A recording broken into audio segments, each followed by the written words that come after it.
Hello again, friends. It has hopefully been just about a day, and you've watched the last couple of videos on why you should learn Reflex, as well as how to get set up with Obelisk, or how to install Obelisk, I should say. We will go through a bit of how to actually set up a Obelisk project in this video, and just other details that might help about understand the Obelisk project as we go along. But the overall target of this video will be understanding the ways in which Reflex handles the document object model. And so I say document object model instead of, specifically HTML because, and this is something I did quite a lot of research and prep work for, to kind of understand a lot more about how this actually works. And so hopefully it'll come through in sort of, as we talk about some of the functions that we're going to be using. But what's really cool about it and why it would be improper to say HTML as opposed to the DOM is that Reflex in the way that it's set up, or Reflex DOM the way that it's set up, is such that it can actually it's the same code that we can use to write a web application is the exact same code we use to write a Android application and an iOS application. So literally, from writing a small app, it could be, as we'll see with Reflex, it could be 5 lines of code, and we have 3 different apps that we have developed in that short time span. So that seems like a pretty good deal, and it's really cool how that all works. As we'll see with Reflex, the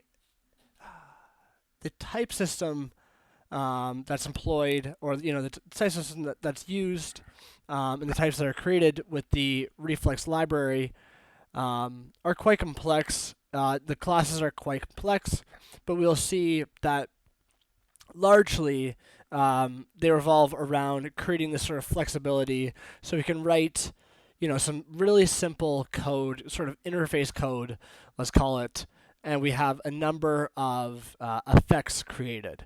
And it's not just in terms of what platform we're targeting, whether it be the iOS, Android, or web. We also have a sort of repeat use of these elements in terms of server-side rendering and hydration. And so, in case you're not familiar with hydration, we will go through that, as well as, of course, what the document object model is, and we'll continue to build on that. And I think we will see why the functions that help us build document or DOM elements, support this kind of behavior in the background. We really don't have to think about it at all, which is super nice. So I just pulled up this little picture here, just to sort of help us out. I don't plan on spending too much time on the DOM and CSS, HTML, any of that stuff. The core principles of web development. I can do a video on that, but it's not really Haskell based, so I kind of decided not to. But if you are watching this video, please do let me know if that would be something that you would like to see, and I can happily do that. It actually might be good in terms of not just this video series, but for web scraping, which is another video series I plan on doing in the future. So yeah, both are kind of the same domain of HTML, CSS, and that sort of thing. JavaScript as well. So, but we're gonna learn how to do all that with Haskell here. And so I am kind of assuming that as it currently stands, maybe by now I've created that other video, but as it currently stands, I won't be going over that. So I do recommend W3 Schools for looking at more information on HTML, on JavaScript. I wouldn't so much focus on JavaScript. CSS might be important, But I think honestly, as long as you have a good understanding of HTML coming into this video, you should be good enough to follow along, and maybe even better off not knowing JavaScript because, well, JavaScript is wonky. And anyways, so in terms of what we have for HTML, we have our document reference, and then inside of that we have the actual HTML markup itself, and that you know which conventionally breaks down. You don't necessarily have to do this. You can create any sort of document and try and render it in a browser, but typically you'll have a head and a body. So the head will contain a number of meta tags. So if I open this up, whoa.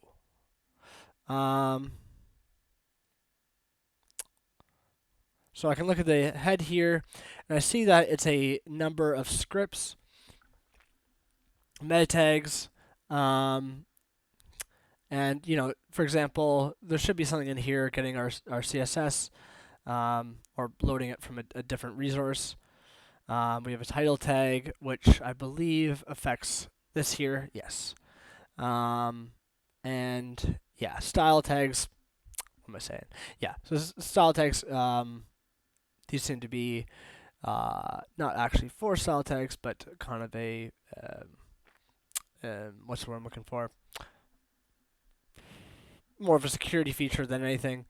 Yeah, so that's our head tag. And so we won't really be focusing on the head tag so much, because there's not much to say about it. And it is definitely, well, it's very meta, the information that exists in there. And so, it might make sense as a video way down the line once we've talked about everything else. That's more important to dive into that, but I don't anticipate that.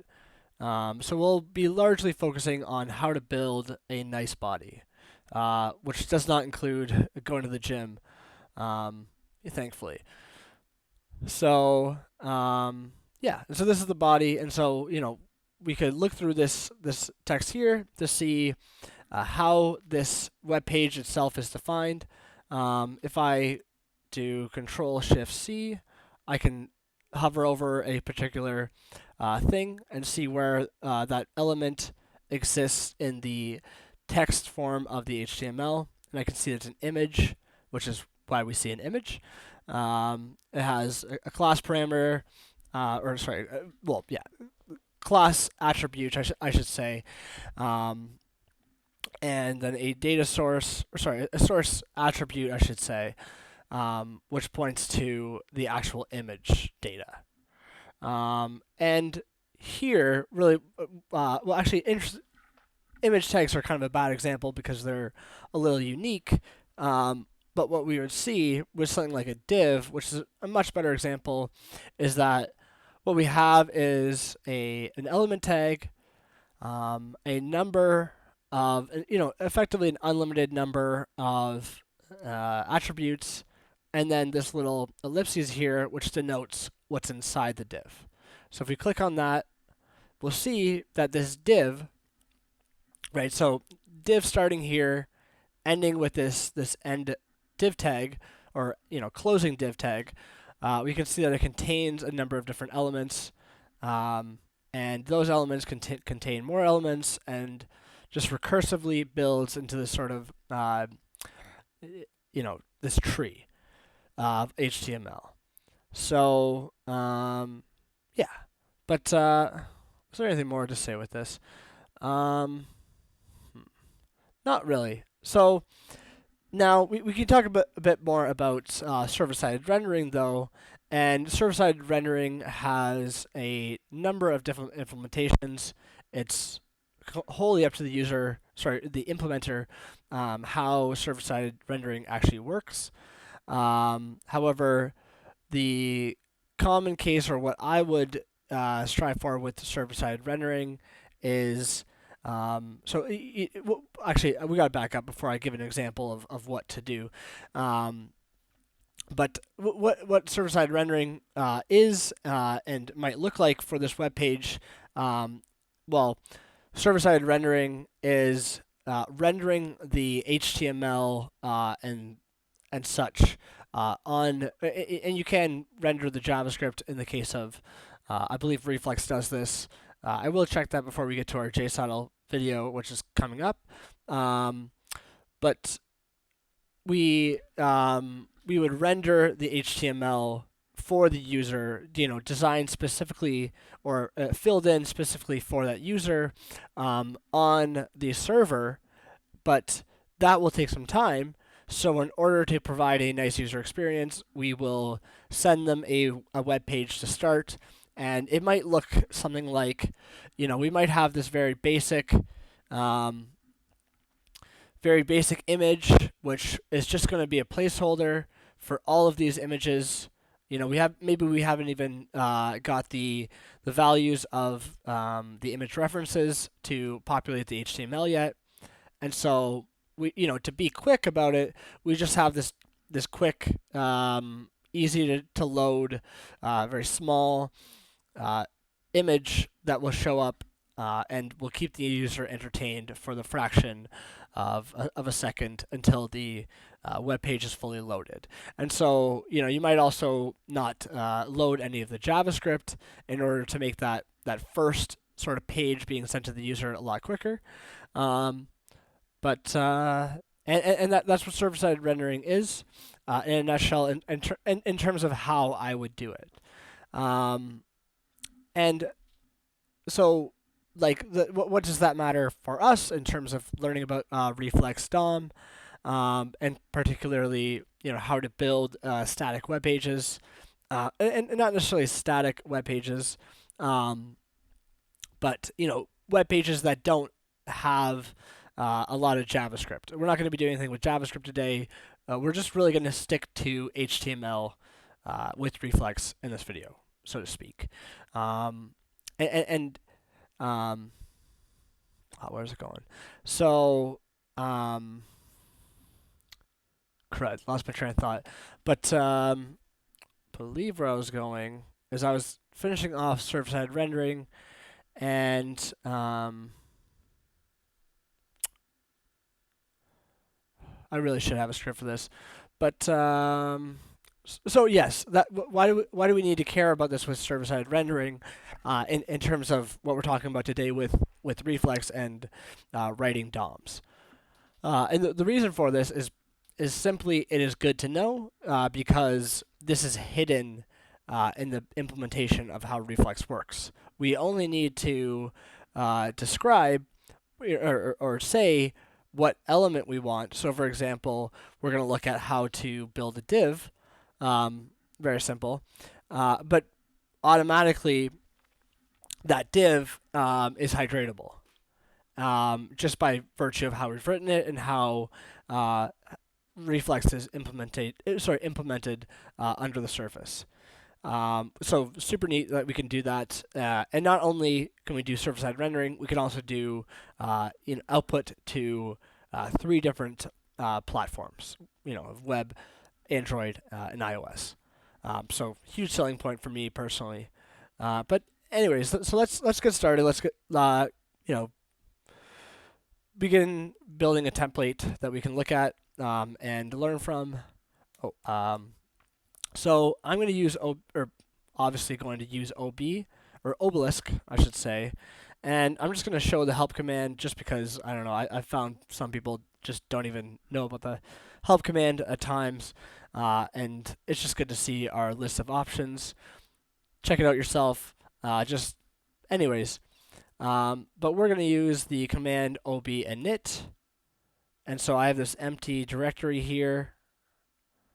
And so what is this doing? So with the installed version of Obelisk that we have on our computer, and that's why we needed to install it through nixenv, by the way. More on that in future videos, but by installing it through nixenv, we now have this nice little command line utility that is always going to be present for us, whether we're on NixOS or non-NixOS. And so it tells us the other commands that we can run. And so the one that we're going to want to use is really ob run. And so if this is you, this is going to take a while. This obrun command should take quite a while. For me, it'll be quite quick. I think I'll start running it and we'll see how fast it goes. But the reason, and I'm not going to run it with obrun-v because I find that it suppresses a lot of information to the point where sometimes I'm wondering if it's still going. Because there can be times where it does quite a lot. So let's run it with obrun-v.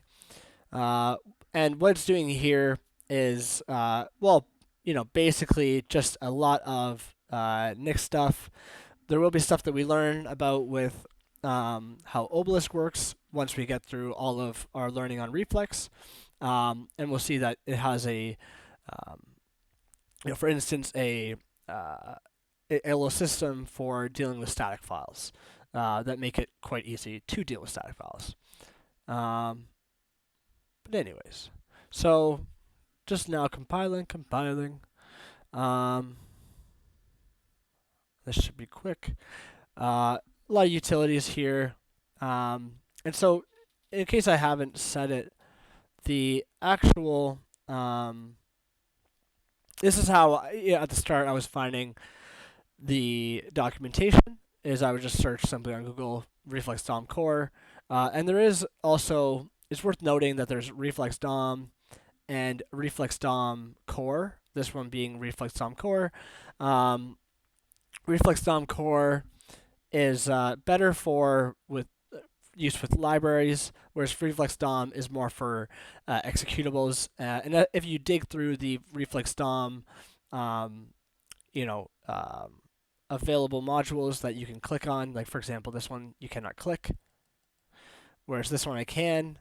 But if you click on those modules, you will see, you can learn a bit more about how the implementation, how it works, that you can have an implementation for web, iOS, and Android.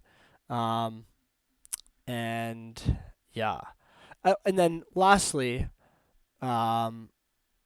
this is based on, so Reflex DOM is a web or DOM implementation that uses the Reflex engine. And so the Reflex engine is what we're talking about in the first video about functional reactive programming. And it's honestly a fascinating library. The number one place that we are going to need to look, and that you'll, when you're practicing yourself, are going to want to refer to, is reflex.class. So this is where a lot of the core sort of utility functions to program the event flow exist. For doing very simple things, which is largely all we ever need to do, is simple things. So for example, we could have a event that never fires, but I shouldn't get into that. So this reflex class here is what actually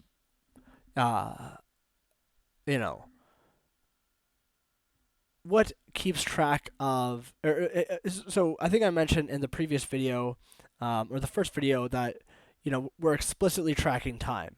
And so an event may happen at a specific point in time.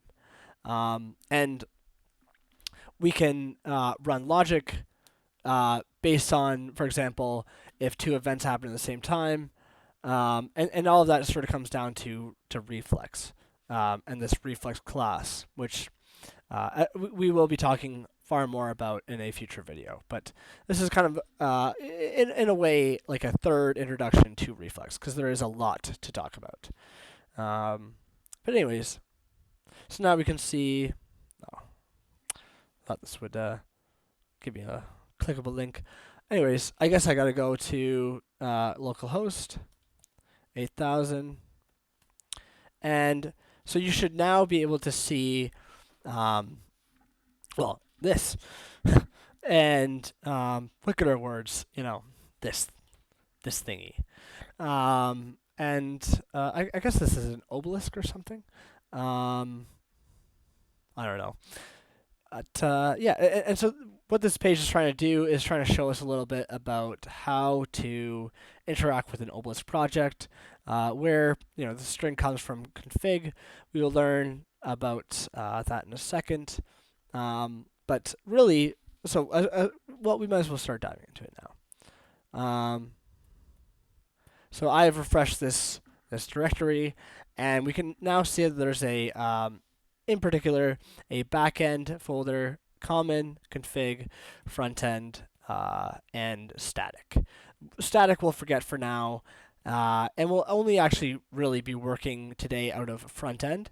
But it might be worth talking about, just our first look at Obelisk might be worth talking about config and common. And so common is where we would have types that we want to be used by the application as a whole. So let's say we have a form type that has a specific set of parameters, and this is our we'll call it an onboarding form. And so it's things we want to learn about our users, and I mean, the details about it aren't really particularly important in terms of Obelisk, but we might have, someone's name, their occupation, and their age. And all of these, except with age, are just going to be, well, all two of these. So these are just going to be type synonyms here, just for the sake of completion. And so, now because we have this in our common folder, we can use it in the front end as well as the back end. And so we can make sure that the front end and back end are speaking the exact same language, and that there's not going to be some possibility of malformed data or misinterpretation. And as we'll see too, we can actually use the Haskell compiler to sort of guarantee this type safety, which is pretty cool. Considering otherwise this would be two projects. So, and it actually is in terms of the Cabal level, which we will talk more about. The differences between Nix, Obelisk, and Cabal. We will dive into that.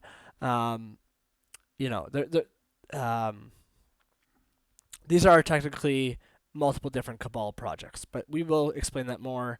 And so, anyways, and config, we will discuss more. But config is basically just, if you can imagine. Guess what that might be for. It's surprisingly for config, and any JSON config, JSON-based config, for example, that we might have stored, and there's actually quite a lot more to say about config. Which, come to think of it, I might make its own video. Come to think. Anyways, so this is what is generated as a sort of example for Obelisk, and yes, this is up to, okay. So there's actually quite a fair bit going on here, and so let's break it down.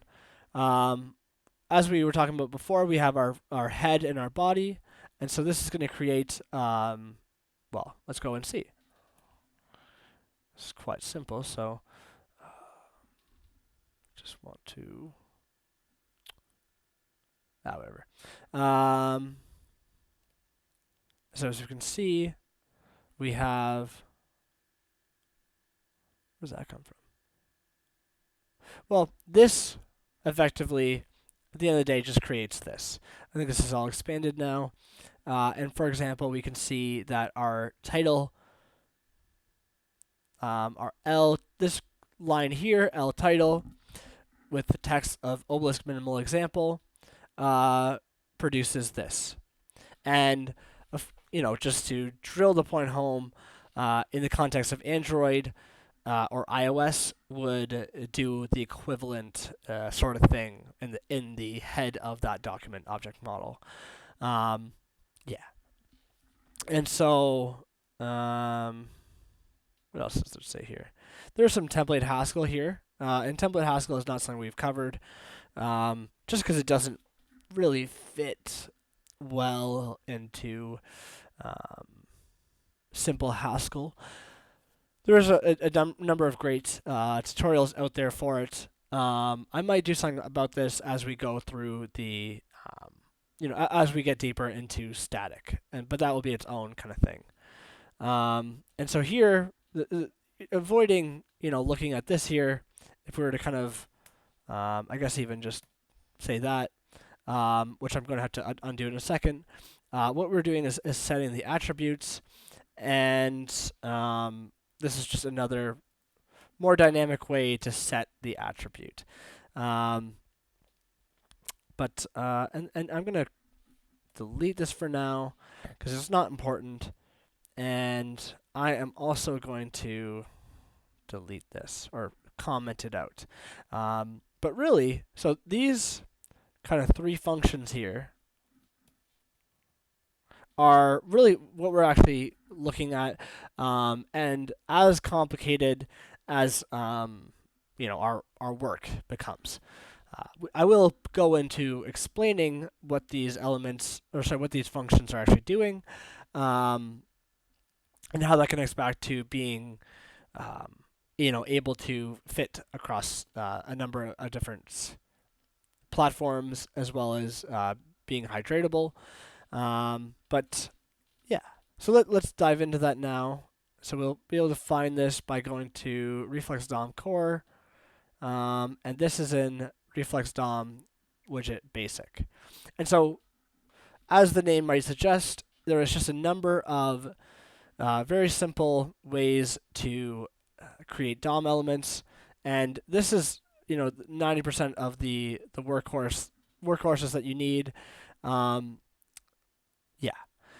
Now, we will this introduces some concepts which we have of course not covered yet. We're just starting as simple as we possibly can, and then continuing to expand on it, because this is a library that you can get overwhelmed with pretty easily. Yeah, so effectively, the point here is that ladder can be used to create either of these elements. And I believe if we actually look at the source, I won't, but we can see that ladder would just be, L would be ladder with an empty map. So we're not setting anything about the attributes, and as you can see, it just produces this little hello world, where, well, how do we get the hello world? And we'll come back to that, but yeah. And the actual text is not hello world. The actual text here is div, right? So if we want to add to this, and just, it might be already very obvious, but if we have ldiv, I'm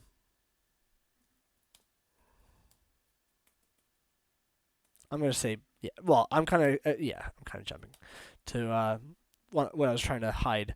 But this is how we are putting the text in the div. And so if we save this, this will automatically reload. So interrupted, I have 4 warnings, but they're not really important.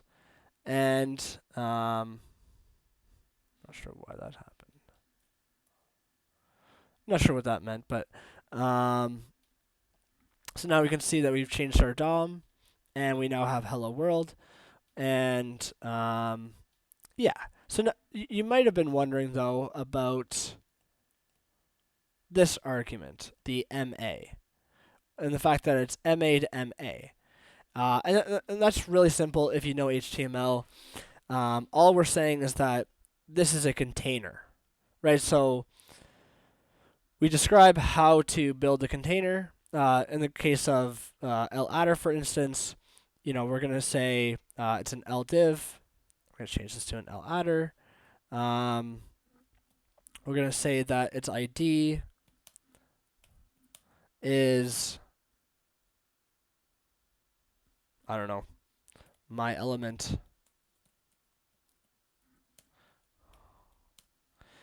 And the inner text is hello world.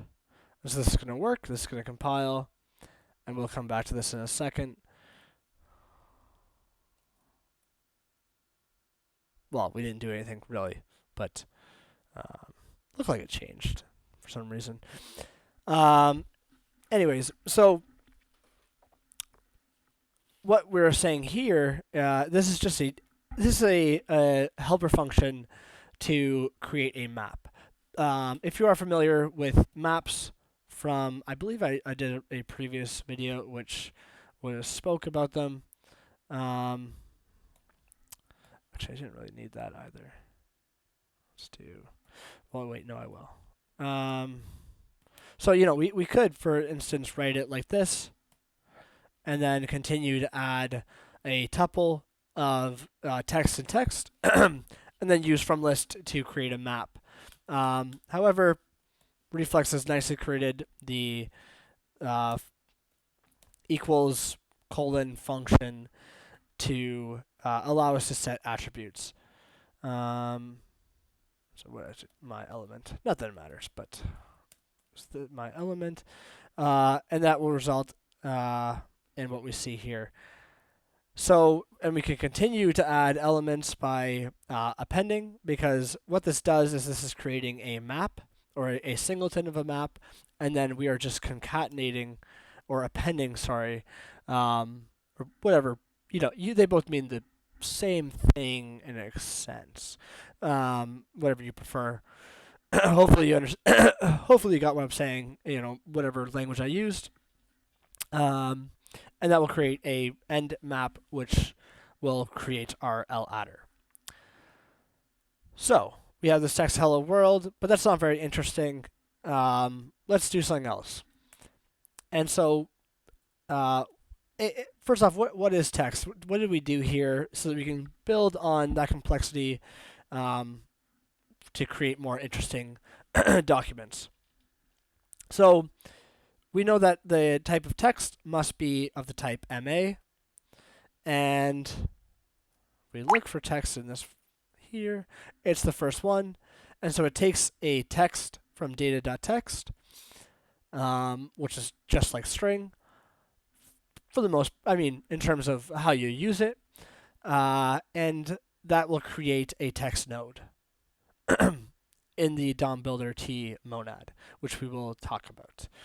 And actually, you know what? Let's talk about it right now, because the DOM builder T M is the only thing that really tells us what this is. And I didn't really notice it before, but it's also in this signature as well, and it will be for quite. It's going to be in every single function that we're going to build. And yeah, and we won't necessarily say that with how we're writing our in our Obelisk application right now, and that's because Obelisk defines that. So anything that is inside of here must fit the DOM builder T constraint, which we will talk more about. But yeah, let's start by looking at how to do stuff simply before we even understand it, I suppose. And so we could do the exact same thing with a comment. I think a lot of these functions are quite simple, as you'll see. We're not going to use button yet, just because that will get into events, and that's a nice foray into events. But let's just build, like we said, a very simple DOM. And so I can have a, instead of, this MA, where we're using a function which is going to give us back that MA, in this case being M unit, we can just continue, since this constraint applies to M here, we can use, well, let's break this down. I shouldn't use do just yet, but I could say, I could have one element here, ldiv blank. And this would fit the constraint because ldiv blank is going to give me an MA. And so that MA, of course, is going to fit into any function expecting an argument like this MA, where the M is constrained to being of the DOM builder TM type class. And of course, we're not just limited to just one element. We can instead use do because we're talking about a monad, right? This is definitely complicated, but as we can see with the DOM builder class, anything that is a DOM builder must also be a monad.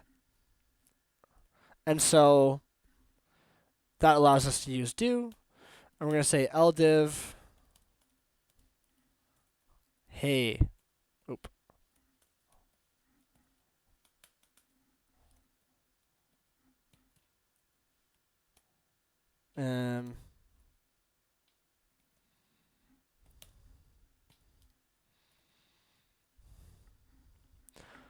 Right. And that, what happened here? Oh, yes, that would not make sense. And I am getting, oh, I am just forgetting to put text in here. So I can't just give it text because this is, again, expecting an MA, where M is of the type, or of the class DOM builder T, M. And so I need text to upgrade this actual text to a text node in the DOM. So I write this, and I check. I see again that frontend is running on localhost 8000. Hey, or hello, hey there. And yeah, and that's really it. Like, now, if you know HTML, you hopefully can see how that allows us to create any variation of HTML. I'm not going to go through what a span is or what a div is, or any of that. I mean, it's really just understanding that the element tag is this argument, and that you can put anything inside of this MA, right? So I could even have, of course, just a continually building tree of stuff.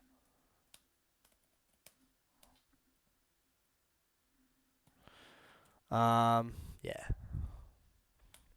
No, that bothers me. So, yeah, and that's the simplest way of going about it. Yeah. And all of this we will get into with actually talking about events, which is the brunt of the what we did talk about. Yeah, and I guess the only one that's worth talking about here is blank, because that literally just kind of or provides an empty space, because we do have to provide something here. So let's say I just wanted to have a div which had nothing in it, then I could just say blank. And I would be good. Now, why do these actually work? Because there's no way it's just this simple, this little tiny function, does everything we need. And true, that's very true. So, if we, will this take me to it? Oh, you know what? So we should talk about DOM Builder now. And so this is actually how we are able to provide, or sorry, how Reflex is able to provide implementations for multiple different cases, like in hydration mode, or before and after hydration, um, as well as implementations to do with GHCJS and GHC, which we will talk about more in a future video. If you have no idea what I just said there, that is completely fine. Don't stress about it. That'll be in the JSaddle video. But basically, what this is a type class where any instance of the DOM builder has to implement these functions. Or sorry, rather, no, sorry, it doesn't have to implement these functions. But if we look at any of the implementations here, we will see that they do. And so if we actually look at the internal implementation, we would see how it supports hydration and such. But we're going to focus now on this one here. And so I hope these are only slightly overwhelming. Type signatures, not much I can really do about that, but they are actually quite simple. So, and if you want some work with that, shamelessly plugging, I shall plug my video on how to read complex type signatures, which really is basically to set you up for this Reflex tutorial. And it actually uses a function that's used internally for Reflex. But what this is saying is that, so reading from the end, we are going to return an element, which makes sense because our function name is element. And this element is going to be wrapped in the, wrapped in a couple things, but most particularly wrapped in this DOM builder TM monad. And so, especially if you haven't watched the first video, you might be wondering, like, what is this T? And, well, the T is basically the explicit modeling of time for Reflex, and it's called the Reflex timeline.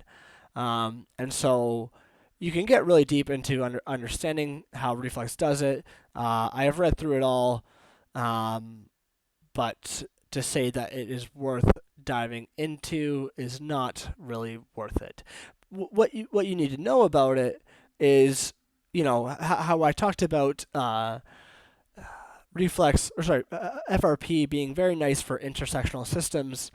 What it allows you to do is explicitly model, what FRP and this implementation does is explicitly allow you to model not only the relationship between a DOM element at a current state and time and it changing, but also very clearly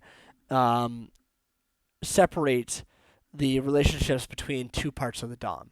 So, for example, and what I mean by that is two pieces of the DOM which have no interaction with each other whatsoever. It's very clear and easy to see how those work. And so now connecting that back, what we have is a massive document, right? A massive document with numbers of nodes, that look kind of like this tree, except it's way more complicated.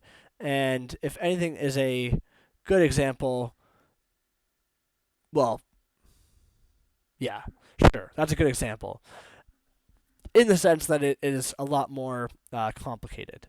And so it's nice to have computation, which I can see this this node only relates to this node, and by a functional effect, and it relates to this node by a functional effect, but it has nothing to do with this and this and everything else, and that's very clear and easy to separate and see.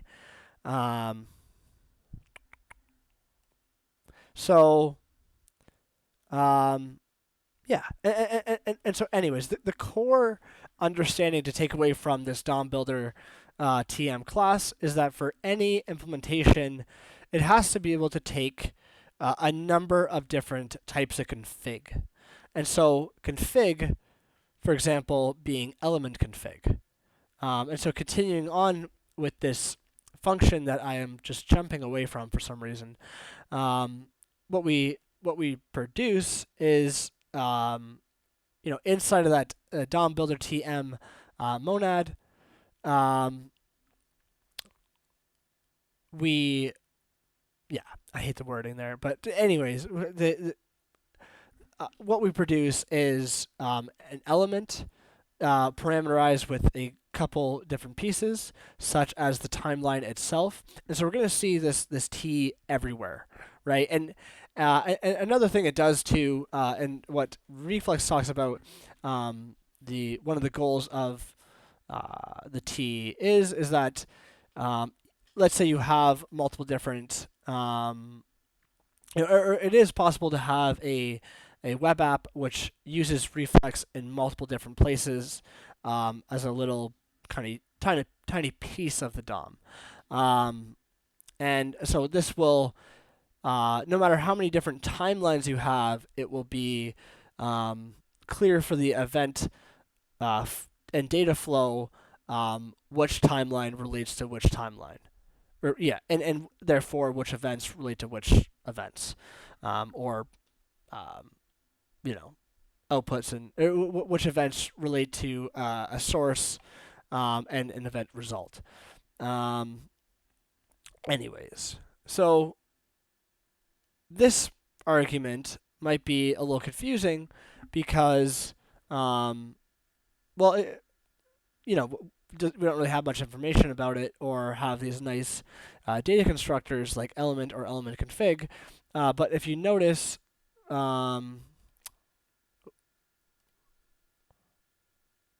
this is really just the same thing as this.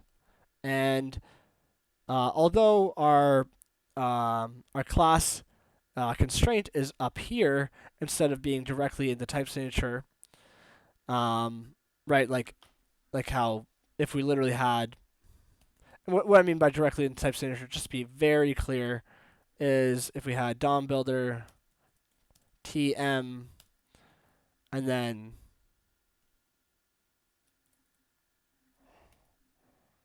that. But so constraint still applies, and that's just the exact same thing. It's just some sort of inner set of nodes that we can, um, yeah, that we can insert into this element, into the body of this element, or it's inner HTML more generally. That's a better word for it. And then we take text, which I don't use element directly a lot just because why would I? I might as well use the L adder. But I believe this is the element tag and the element config. Now that we're actually at this point, we can look at this. So this is sort of our interface, or our lowest level interface, which is abstracted away from hydration and different different platforms we can produce or we can output to. And this is really just about so namespace is more of a a web development thing. I mean, you can have a reserved namespace across HTML, CSS, and I believe JavaScript as well. I don't really use the namespace that much, so correct me if I'm wrong. I've never used the namespace, come to think of it. And then this is again getting into events because events is kind of and functional reactive programming is very well built into Reflex. But anyways, and you know, the core part that we are setting with these basic functions is really just going to be this map of attribute name and text. And I believe attribute name is just, oh, interesting. So I guess it must take these and then so I guess it would take these and then map them from, move them, sorry, mutate them from being a map of text to a map of maybe namespace and text. So and lastly, you know, this is one of many different types of elements we can create. So we can also make an input element, which